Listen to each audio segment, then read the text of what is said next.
Right, so then kind of got away from us, right, with all the Crouching Tiger shenanigans. But basically, for all three Mystic Heroes, they have a really nice final act-esque combo, right? You have Wide Blue Yonder, which allows you to buff a card similar to Final Act, and then they all have a very impactful payoff card, right? So 3 visits with Enigma is just straight up a better Final Act. Eradicate with New is a real fun idea, right? Just to banish a ton of cards from your opponent's deck. And then for Zen, we have Pounding Gale, but in Zen, we also have the easiest way to pull off really any sort of combo. So the difference between Zen and Katsu, you have to A, land a hit, and then B, you have to discard a card in order to be able to play any combo card from your deck, right? Those are the conditions. For Zen, however, it's a bit different because we get to create a Crouching Tiger in hand as well as play a combo card, right? So although we're not losing a combo card from hand, we have to lose Chi, which again, in its own sense, might be a bit more constraining because we generate that Crouching Tiger. Just between Zen's hero ability and Mask of Many Faces, we can land any normal combo sequence in the game, right? So when I say combo sequence, I mean basically anything but Dishonor, since Dishonor has the big, clause of requiring 3 specific cards to be played versus any normal combo, which is just one into the other, into the other, into the other. So with Zen, what we can do is we can pop some Chi, right? I don't even have the chess piece to show off, but that would also make it a lot easier. But we can do Homage, and we can do Stir the Pot, right? So double play blue, or we could attack with something blue. Either way, we get the Chi. If we had the chess piece, we generate that 1 resource as well, which makes it even easier, right? Because Mask costs 1. But then we can Zen, pitch the inner Chi, hit our Pounding Gale, which this is the big payoff I really like for the Final Act S combo, right? So if Open the Center was the last attack this combat chain, Pounding Gale gains if Pounding Gale would deal damage to a hero. Instead, it deals double that much damage, meaning, right, in a normal classic constructed match, 40 HP. If you get 20 damage across with Pounding Gale, it would do 40 to your opponent. So if you can overbuff it, and they can still block it down past, or I should say below lethal, technically 20 is then the lethal point, right? So with 3 Wide Blue Yonders, you could get it up to that 40 range, and they still have to block 20 damage, right? Because if 20 gets through, then that's still equivalent to lethal. But we can find Pounding Gale, right? And we can then use Mask of Many Faces, pitch the other inner Chi, pass, and then we'll play our Crouching Tiger, and we have to name it Open the Center, nice and simple. Done. And then we can play Crouching Tiger, right? Doesn't matter that it's 0, right? Still goes on the chain, still acts as the activator, right? Because it's not if Open the Center hit, it's just if Open the Center was the last attack this combat chain. Meaning we can then play Pounding Gale,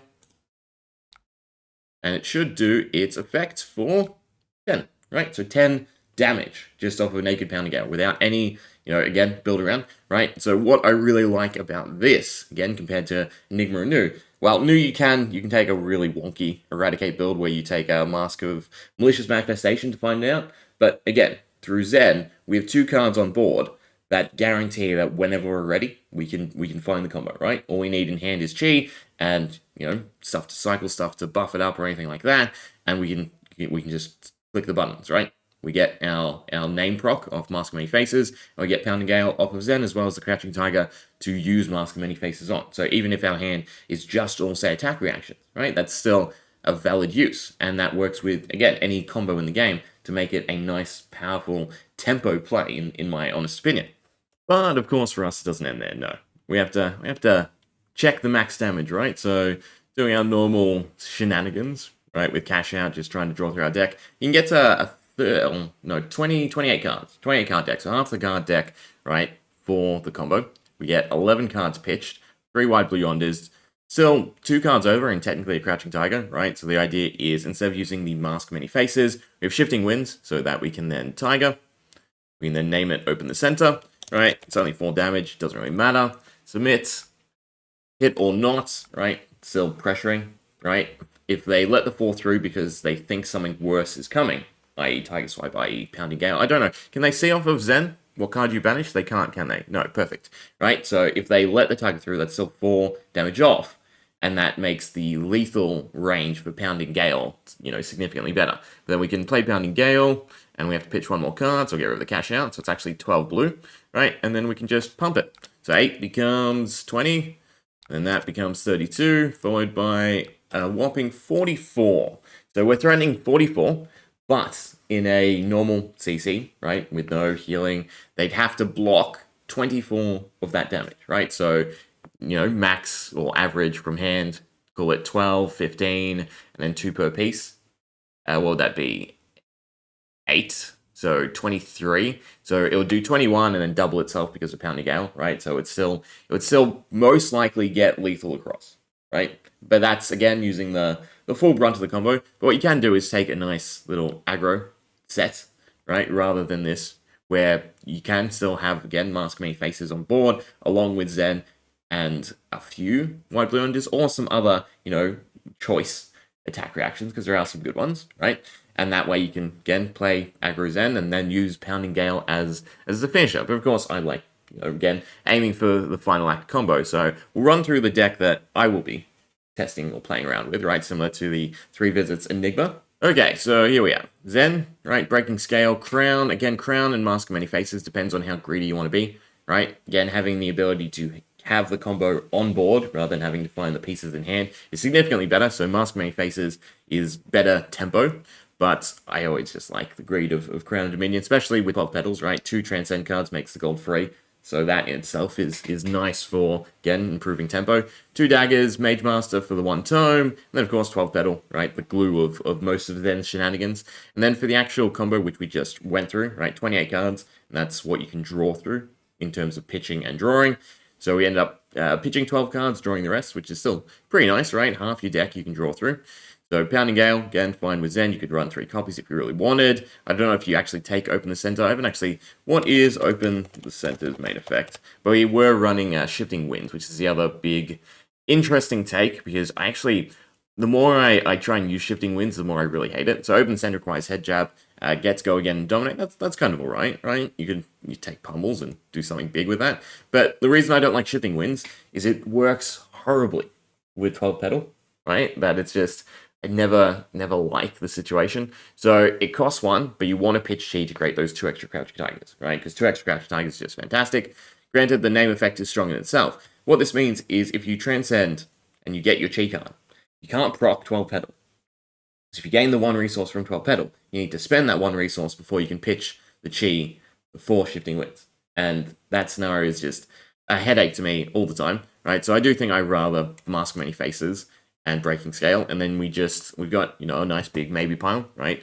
Golgarian Tome, Ancestral Empowerment for some more draw. Sifts, as you saw, our hand was actually quite large, meaning that we could run Sift to actually then try and get an extra 12-ish cards through the deck, right? So that would already put us at 40 cards, which is just phenomenal in terms of, again, trying to make this a combo you can try to go for from any point of the game, right? Granted, again, if you want to KO with it from the start, OTK with it, you need all 3 White Blue Unders, and you need that big, heavy pitch blue stack. Roar the Tiger, I'm only taking 1, because that's all you really need for the Art of Wars, right? If we count the Tigers, 1 from Zen, 1 from Roar the Tiger, 2 from Shifting Winds, right? So 3 for the Art of Wars and 1 to play with the Pounding Gale. Again, if we were to take Mask Many Faces, Art of War becomes a bit more interesting, right? Because it's not a necessity to the combo. It is something you can play on alternative turns just to, again, increase your aggro, right? So we get the Tiger off Zed for Mask Many Faces, and of course we find Pounding Gale again. Cosmic Awakening, I really like this as just, your final Hail Mary, right? Once you've gone through your deck, if you can just stack it correctly, where you get those 3 Chi and just throw a 20 out, even just throwing a 10 or a 15 out for your turn, seems really good in all 3 of the classes, in all honesty. But Gorgon Tome, a nice -1. Pick a card, any card, blue, right? So it's pitchable, but then we can also get the upside of the silver. Levels of Enlightenment, of course, a fantastic card, right, in this style of deck, because, 1 is already just go again, so it's just pressuring some damage. Then draw a card, and then an extra 2, right? So you only need to really pitch 2 blues to be happy with Levels of Enlightenment. 1, in all honesty, but it's not that hard to get to 2, right? Because 1 covers the cost of Levels of Enlightenment, so you just need to work in something else. What else? And then for the attacks, just 100 wins. I was just looking for stuff that had go again, right? The idea being you can just play it, thin out your deck, and then try and go for the combo. Again, what I'm essentially building is just always a meme deck, something fun to chase, a big exciting moment where you land it and you leave your opponent in awe. But there are definitely ways to strip it down. And again, I think the main takeaway for anyone, interested in something useful from this would just be the Mask Many Faces use, right? Because I think it was just slightly too slow. I don't know if it saw any play in Katsu. I'd have to run through the deck list. Let me know if it did. But I do think in Zen, it's a lot more feasible. Again, all you need is that chi card, and then you have all the pieces lined up to go for any combo, right? It doesn't have to be pounding Gale, it can be anything, right? Even open the center in itself. You Crouching Tiger a head jab, then all of a sudden you have a 2-cost 5 go again dominate, right? That's kind of strong in itself. But yeah, link will be in the description, and hope you enjoy. So yeah.